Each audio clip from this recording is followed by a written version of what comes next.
যারা আহত হয়ে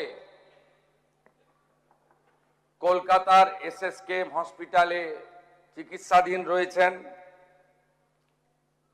তাদের দ্রুত আরোগ্য প্রার্থনা করে সরকার তাদের পরিবারের পাশে আছে এই অঙ্গীকারও জানাচ্ছে। এখন অবধি মোট 29 জনকে উদ্ধার করা গেছে, যার মধ্যে 9 জনকে মৃত ঘোষণা করা হয়েছে। 5 জনের পোস্টমর্টম করে দেহ পরিবারকে হস্তান্তর করা হয়েছে, বাকি 4টি আন্ডার প্রসেস। 20 জন